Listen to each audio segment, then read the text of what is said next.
Hi, everybody. This is Eve Harrow on Rejuvenation for the Land of Israel Network. And I am sitting in Los Angeles on a beautiful sunny day with Judy Gruen, journalist and author, whose book I managed to have time to read on the airplane during my trip over here, The Skeptic and the Rabbi, Falling in Love with Faith. So since Judy lives in LA, and even though I was just here for a couple of days, I said, maybe she'll have some time for an interview. And sure enough, she made some time. So thank you, Judy, so much for sitting with me today. Thank you, Eve. It's a delight to meet you and to meet you here on our old stomping grounds. That's right, since I'm a former LA girl. So The Skeptic and the Rabbi, Falling in Love with Faith, is really about your journey, not your recent journey, but your journey into more traditional Judaism, which reading the book, which also happens to be very funny. It's not a dry book at all. I'm just telling this to my listeners. You know that it's funny.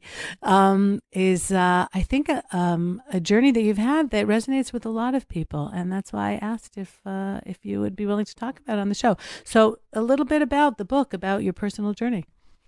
Right. So the book is about a little bit about my background as having grown up in Los Angeles, fairly secular, but with a very strong sense of being Jewish, particularly from my mother's parents, who are European immigrants, came over in the 1920s, and growing up and considering myself very proudly to be a feminist, and I graduated from UC Berkeley, so I had all the bona fides for that. And the last thing I ever thought that I would end up doing was becoming Orthodox. That the word itself was just fraught with a lot of negative connotations. One of the reasons I wrote the book is because so many people who have become my friends over the years who had similar journeys also struggled a lot with, what it meant to explore and engage with our Jewish faith in a more traditional and I would say a more authentic way. And that's really what this book is about. And it's also against the backdrop of the 60s and 70s culture, where the culture was really arguing and mitigating against tradition more and more, which made it psychologically and emotionally so much harder to leap that barrier and say, okay, I'm going to explore this. So many of my listeners are Christians, and I know from conversations that I have with them when I go to them or they come to Israel that Judaism is interesting for them because we have so much stuff to do. So in Christianity, finding faith means finding faith, and you're a good person, and you believe, and you give charity, etc., and you're a good person, and you bring the Bible into your home, and you learn. But Orthodox Judaism has so much stuff that we have to do. The way we dress, the way we eat, what we don't eat, the kosher laws for Orthodox women, do you or do you not cover your hair after you're married? There is just so much that goes along with it. And in your book, you very eloquently write about how those are really the steps that are difficult for you, not so much believing in God, but it's finding faith, but then all the trappings that go along with what it looks like in Judaism. Right. That's true. I'd like to step back for a second and mention the non-Jewish interest in Judaism. For many, many years, I've had, I'm very happy to say, a lot of religious Christian fans who've written to me, and sometimes, and this really happened, a few times they would write to me and say, Judy, I don't understand it. Why are so many of your co-religionists not observant? Don't they know what it says in the Bible? They can quote, we can't. Right. And Christians, a Catholic in my case and a religious Christian in the case of my husband, Jeff, who's a very important player in my story, play important roles in the book. Cameo roles, but important roles.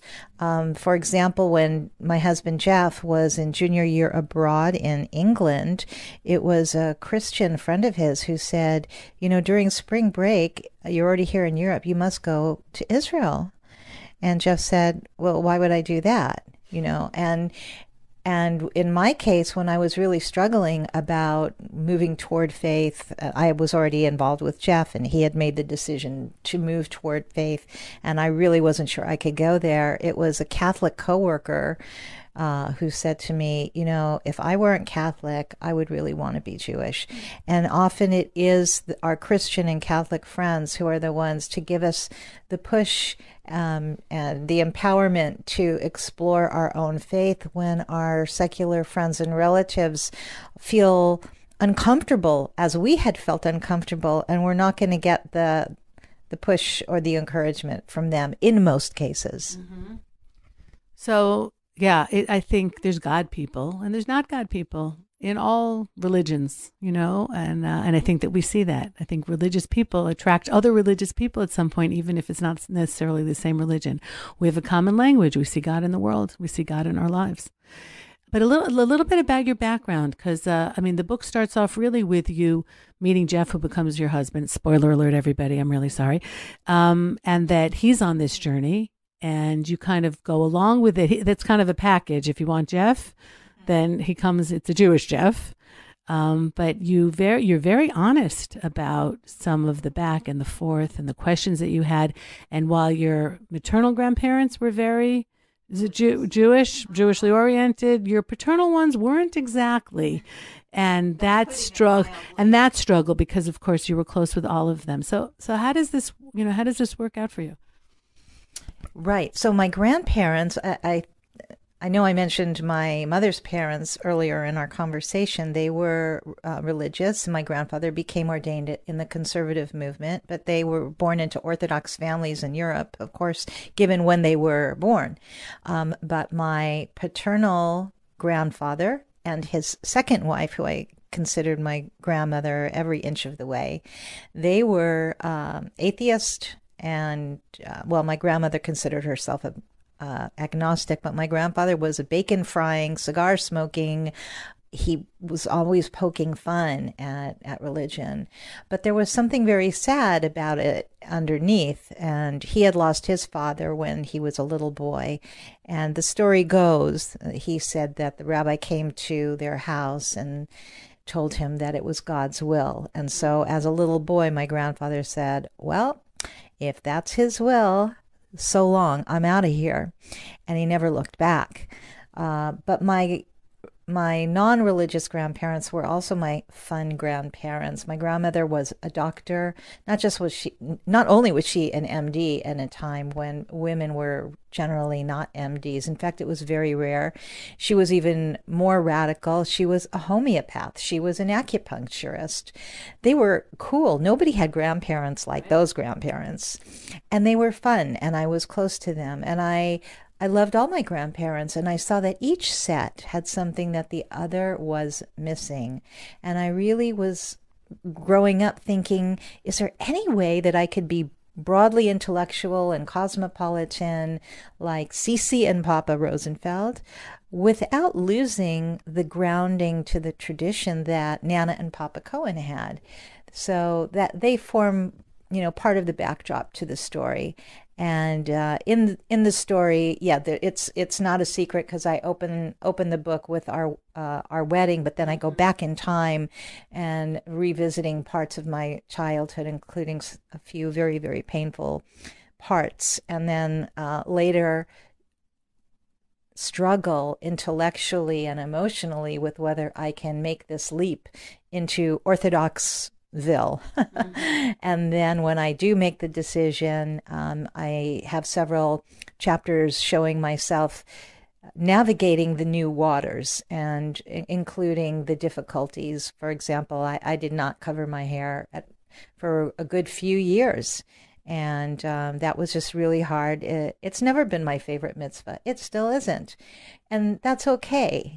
So part of it is learning to be okay with, you don't have to love everything. You have to believe in the package and in the greater good. Mm-hmm. I think that's part of the story. So when I was just in Phoenix, I met a lovely couple who became more observant later on, and like in their 50s or so, and lost all their friends. They were traveling. They were good friends with a lot of other secular couples. They would go on cruises. They would do whatever they did.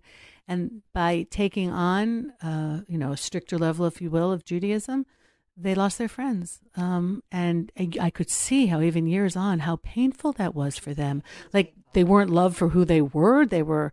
and really they felt very alone. So did you have that as well? I had it, yes. To an extent, I think it would have been a natural separation due to geographical distance, but becoming religiously observant, also, it just changes your value system. It changes your worldview. My politics also changed. I think that had something to do with it. But I still miss those friends, even though we haven't had real connection in so many years. And, one of them saw something that I posted on Facebook, and she made a very snarky comment. And this is just very common. It's just common. And I think part of it is there's a fear of judgment that goes both ways. We who become religious fear the judgment of our I don't like to say religious and not religious. Right. I really don't. So please, I'm just using that as a convenience word. Okay. Less whatever. Yeah. There's a fear of judgment that goes both ways. I think that that's part of it, but I think part of it is also just we start to see the world differently through the lens of the Torah. And that's actually something I'm incredibly grateful for more and more as time goes by, because more and more the pace of change around us in society, it's at a breakneck speed. We're whipsawed with every week. There's a new thing we're supposed to be okay with, and it's not okay. And what I love about Torah, among many things, is that it is a grounding. So how do you know, do we just go where the wind blows, or do we stop and assess? And what is the baseline for assessment? The Torah gives us that, and our sages give us that. And it's a framework for living, even in the most crazy and unsettling of times. Mm-hmm. Yeah. The more often I come to the States, the more worried I actually am about the United States in particular and Western civilization in general, that there has been a loss of some mainstay things like the importance of family, the importance of community. And it makes me afraid for the civilization, because really without that, a lot of things goes. When everybody decides what's moral in their own eyes, and there isn't, as you said, this baseline, then it can be one day one thing and one day something else. So it's clear in your book that you date your husband for a while before you get married, and that it's clear that there's a need on your part to not adopt Orthodox Judaism for him. That it's going to be yours, which is very smart, because in later years it also wouldn't have been great if you'd said, I only did this for you, and that's not a great basis for a marriage. So is that what you were going through? Yes, absolutely. Somebody said, you have to be you-ish to be Jewish. Now, I didn't hear that cute little line until much more recently, but I always felt it was true. I didn't want to lose myself, in the relationship or in a religious community.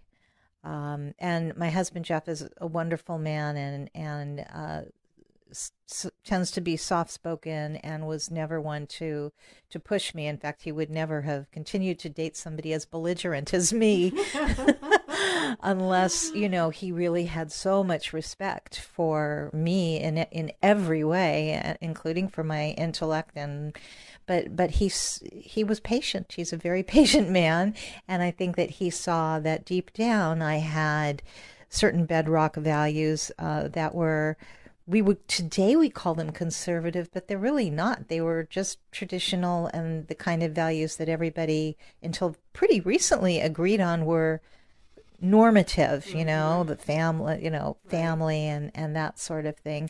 And as I saw by starting to learn what the Torah really said, at least a little of it, and learning, the inside learning was so exciting for me. It was like a journalistic hunt And being a journalist, I love getting the story behind the story. Well, when you're in a fantastic class, a shiur, and the teacher, the rabbi, or whoever it is who's teaching, is peeling back the layers of what does this word mean? Where else have we seen this word? What are the implications of it? To me, as somebody who loves language, it was fabulous, and it was mind-blowing. It was intellectually incredibly stimulating. It showed the depth of Torah. It showed that this wasn't just some kind of blindly following system. It meant that there was engagement on every level, spiritual, intellectual, and emotional. I couldn't resist all that. Wow, you make it sound so exciting, because now I'm seeing it from your perspective as a journalist, like investigative journalist. What really happened over there with Joshua? Right, stay tuned. That's great. So when you get married and have kids, how do you educate your kids? Because some of the very traditional Jewish education can be a little more closed-minded, but both of you coming from backgrounds that were very much open to the world. I mean, you went to UC Berkeley. I would imagine you had some choices to make here, what you expose your kids to, how much Torah to give them. So that's not in the book. But how were you able to reconcile that given the choices that we have today? It's a great question, and it was hard then, and I think it's much harder even just one generation later because of the media. When we were raising our kids, video games weren't new, but they were something that had become kind of ubiquitous, and trying to create limits around that, and trying to find a balance between involvement and engagement and with some parts of the secular world versus not. It was a balance, and it's hard. It's hard to do. I mean, my husband took the kids to a lot of Dodger games, and it was great. You want to think, what's more wholesome than that? It's not always so wholesome anymore because everybody's swearing a blue streak. Now, do you want your young kids to be, hearing that? No, you don't. But then do you seal them off? There's no such thing as sealing them off. So all I can say is it's hard. You have to give your kids you got to give them some space. You have to give them a little bit of rope, but not enough to hang themselves. Mm-hmm. You have to use your judgment, and you have to be open, but it's something that's very, very individual. Some kids just naturally, one of our kids was naturally much more, I don't know, spiritually centered and didn't want to be exposed, and that was just who he is. Other kids want more, others gravitate more. Parenting is hard. We see it in the Torah, how hard it is, and from the same home, the same parents, how siblings can be so different. So all I can say is it's hard, and you have to really look at each child and do the best for him or her with what's going to work. We felt it was very important not to cut off everything. I could never have lived like that. Right.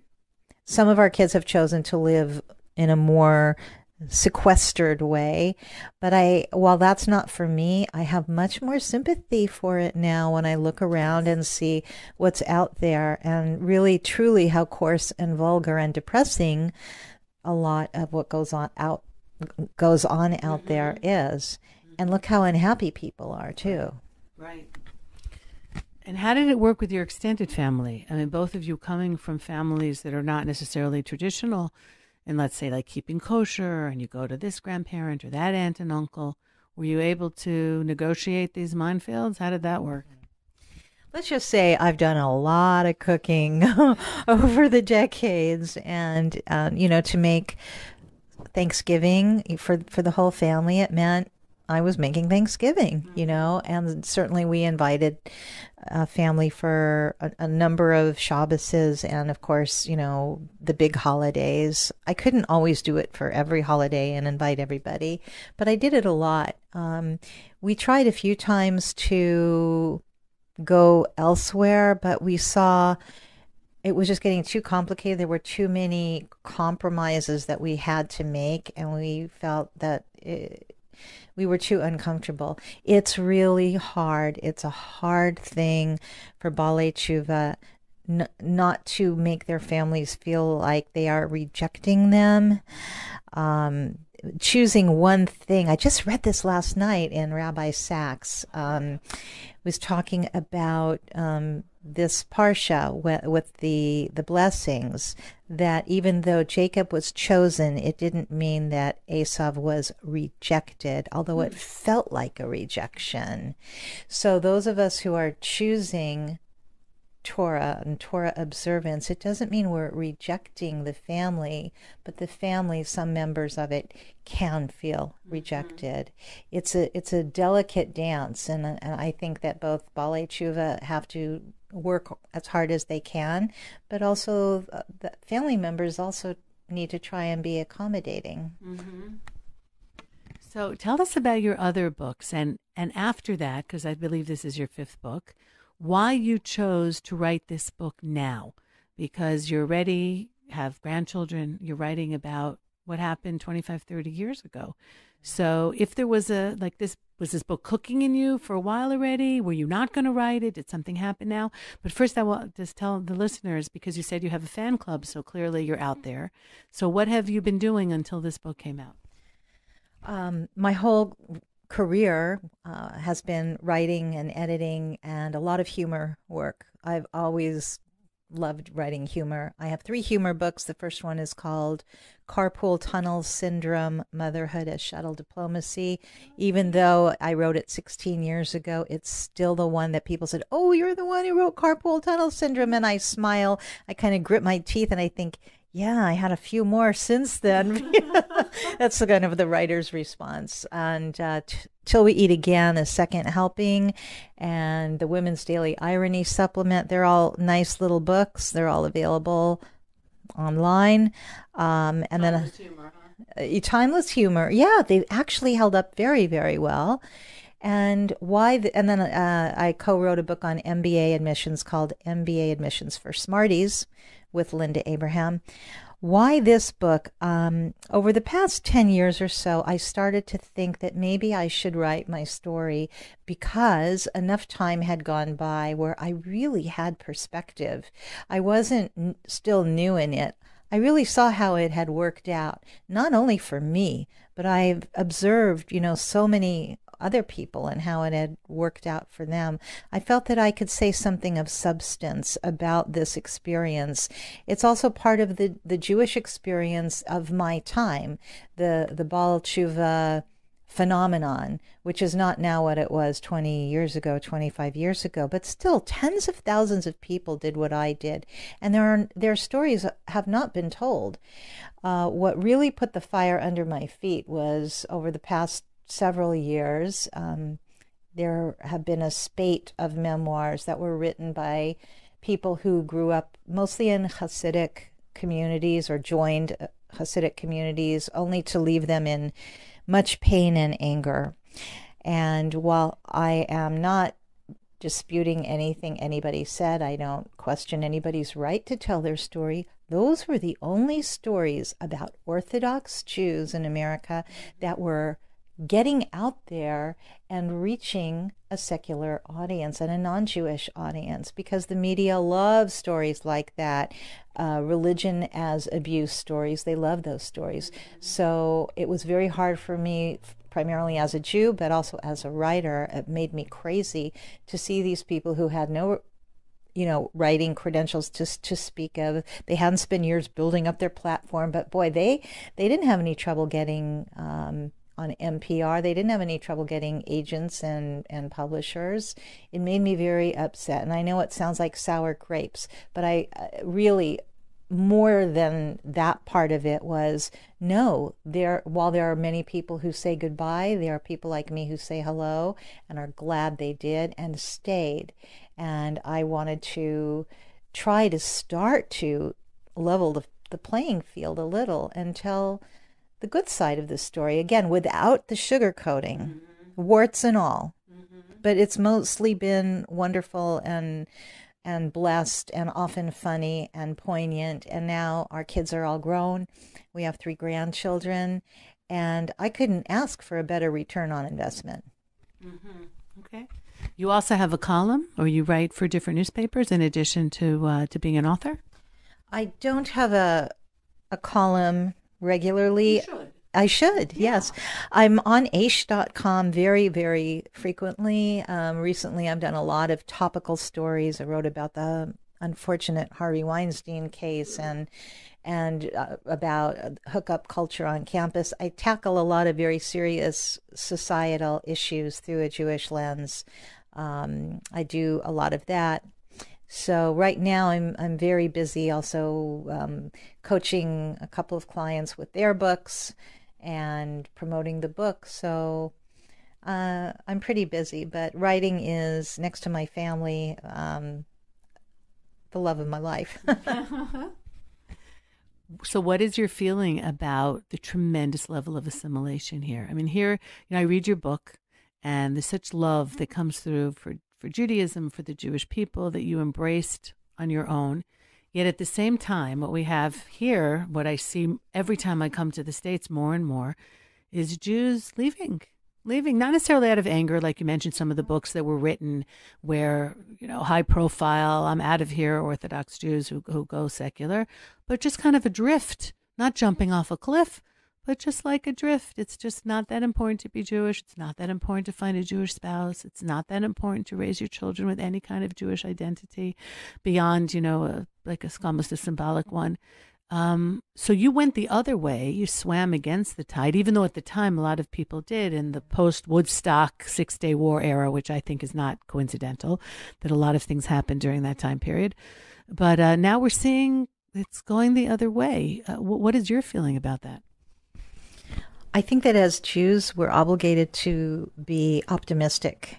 And it's true that if you looking around, everything you say is true. It is almost impossible to find somebody who's in my age bracket, even if they marry Jews, whose kids who are now grown up in their 20s, say, are married or interested in being married or interested in marrying Jewish. It's not just that their Jewish involvement is almost nil. It's that they're not even getting married. Right. That's a huge thing. So it's scary, but I think we just have to keep doing what we do. And I'm still hopeful that more people will have a certain awakening. One thing that I wrote about in my book is that concept of the Pintele Yid, the small spark of Jewishness that we believe is in every Jew. And I give the example in my book of a friend of mine who was secular, married to a non-Jew, and she called me in tears when her first son was born. And she discovered that her husband didn't want their son to have a circumcision.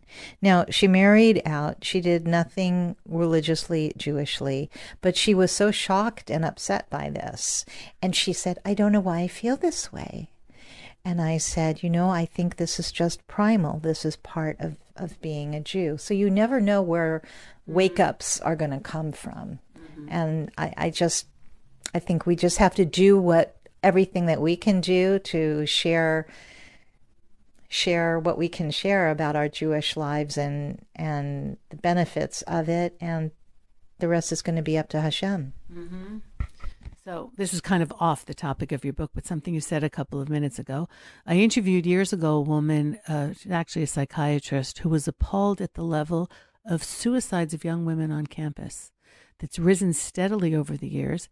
And one of her conclusions was, as you just kind of mentioned, it's one of the topics that you've dealt with in your columns, said a lot of it has to do with that hookup scene on campuses, that women are not built to just, go on with it like that. We're emotional, we become attached, and that a lot of this pressure to just, be like everybody else was actually causing a lot of these girls to even commit suicide or to go into massive depression.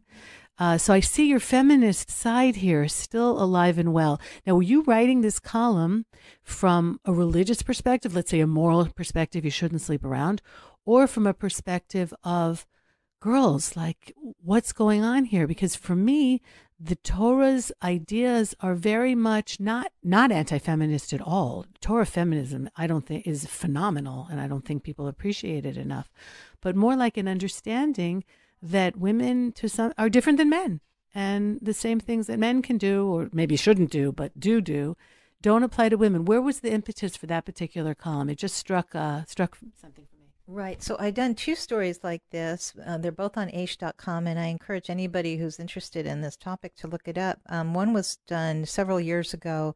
It was about the book called Unprotected by Dr. Miriam Grossman, who first had to publish her book under the name Anonymous, and she was a campus psychiatrist at UCLA. So I wrote that story for Aish, but from the standpoint of what she found, which was this very frightening and very clear connection between anxiety and depression and all kinds of things, but not just with women after, too many affairs or abortions. She found it also in men. Yes, in young, sensitive men who could not identify, who could not understand why they were feeling depressed or down. And often it was also related, their sensitivity had been, hurt. Mm-hmm. The much more recent story I did, very much on the same topic, was based on Dr. Lisa Wade's book called, Hook Up, the Campus Sexual Campus Culture or something like that.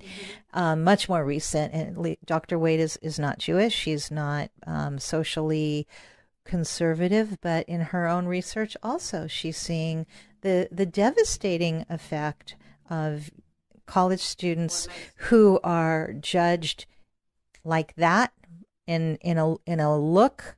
Do I want you tonight or do I not want you tonight? Imagine the devastation, We're the feminists, Where are the feminists? So this also, when I write these stories for Aish, of course, at some point in the story, I'm putting in a plug for Jewish values, mm-hmm. which are so antithetical to this sort of cheap and degrading kind of interactions, which leave people feeling depleted and depressed. Right. And it's so unfair.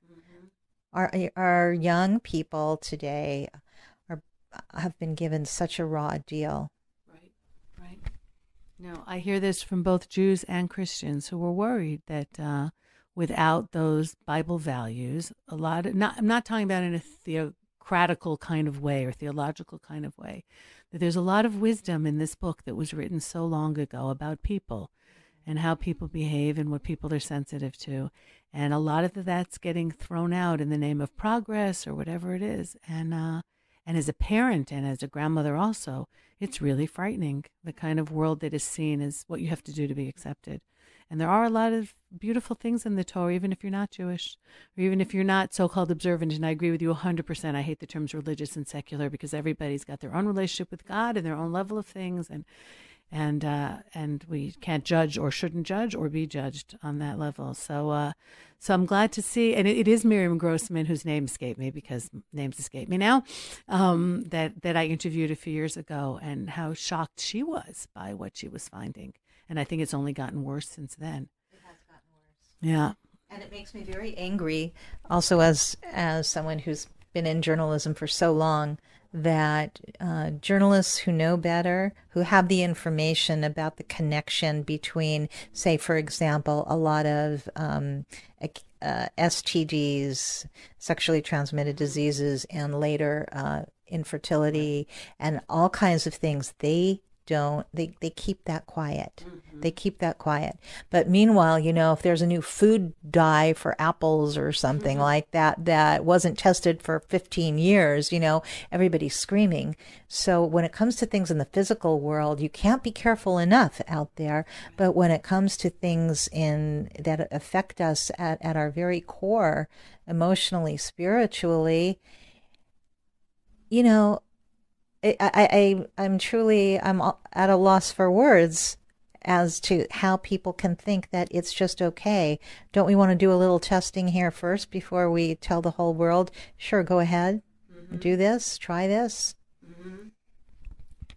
And I imagine, I don't think Hashem has any one of us on a journey that he didn't want us to be on. And I think that you have a voice because of your background. You didn't grow up in a sheltered Orthodox home where you're just kind of speaking out of your hat, as it were, because you went to Berkeley and you grew up in that world and you went to university. So I think that gives you really a lot of credibility to talk about those, the two different the choices that people can make and the pressures of the outside world. Can you give us a little bit of a clue as to maybe your next column or the next idea that you're thinking about writing about? It sounds like you don't keep too many things in the closet. Like everything should be discussed and not hidden. Well, a funny one is I just saw that I think it's Allure magazine has now banned the term anti-aging in their magazine, which is pretty much a riot because they all have used Photoshop and whatever has replaced Photoshop to make everybody look 14, right? So they're using other phrases, but I'm very interested in the topic of women's vanity because I feel it also, and yet I look in the mirror and I'm getting older and there's only so much I can afford, and so I want to make fun of that, am I anti-aging? Am I pro-aging? What am I? And then I don't know. My editor from Aish will sometimes say, here, this is hot, write about it. And so I never know what's going to come. And I love that because that's just the journalism part of me that I just love to start. Digging. Yeah. Oh, I did something on... what's his name, who did those awful jokes on Saturday Night Live, but I'm always learning. Larry David, yeah, and I found that there was a documentary from last year about humor based in the Holocaust. So they interviewed Carl Reiner from the producers. I learned a lot from that, and it helped ground my story. So I love what I do because I'm always learning new things. But I don't have a list right now. I'm just kind of being tossed a little bit here and there depending on what each new day brings, what the news cycle brings, and what I need to do to promote my nice little memoir, The Skeptic and the Rabbi, Falling in Love with Faith. So would you go to, I know you have at the end of the book, you have like a list of questions and things that can come up as topics. Do you run, or would you run, let's say, a workshop on that if there was a book club that was reading your book and then wanted to invite you in? Is that something that you would do? And if so, how would people get in touch with you? Oh, that would be fantastic. Sure. People can reach me through my website, which is judygruen.com, JUDYGRUEN. There's a contact form. I have done Skype-based book group meetings with people. If somebody wants to bring me out and it's not too far afield, I would love to. I love to meet people. I love to talk to people. And I would appreciate any of those opportunities to have meaningful discussions about these really important topics, because they're important for everybody, because they're about how you're living your life. Whether you're moving toward Jewish engagement or Christian engagement, are you moving or are you static? And I think that's a lot of what the book really is underscoring is, where are we going? How do we make those decisions?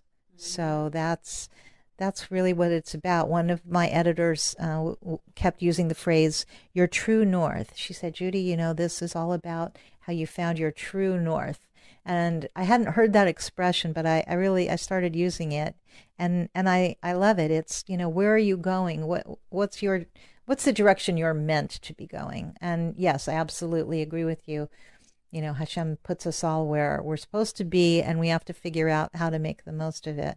I think I was definitely meant to be put on this wonderful road, even though it was an unexpected one. So just in terms of direction in Hebrew, the word for your conscience and north are pretty much the same word in Hebrew. Your matzpun is your conscience, and safon is north. So when your editor is saying to you, where's your north? It's more than just the direction. It's also, where is that leading you in terms of how you think? There's just another example of the brilliance of Hebrew and the psychological meanings that we get. See? Exactly. That's so exciting. It's wonderful. Okay, Judy Gruen, thank you so much for joining me today. Everybody, I highly recommend The Skeptic and the Rabbi, Falling in Love with Faith. Almost like an Irma Bombeck becomes religious kind of book. That's what funny, humorous, self-deprecating at times, like when you almost scalded yourself on your wedding day. But ultimately, a very, very honest memoir of a very big part of your journey, which I know that you're still on, and many of us are. So thank you so much for joining me today. And everyone, I hope you enjoyed the interview. I want to thank Ben and Tabitha and Jeremy and Ari and everybody at the Land of Israel Network who make it possible for me to broadcast every week. And you can always be in touch with me, everyone. Eve@thelandofisrael.com. Take care, everybody. Goodbye for now.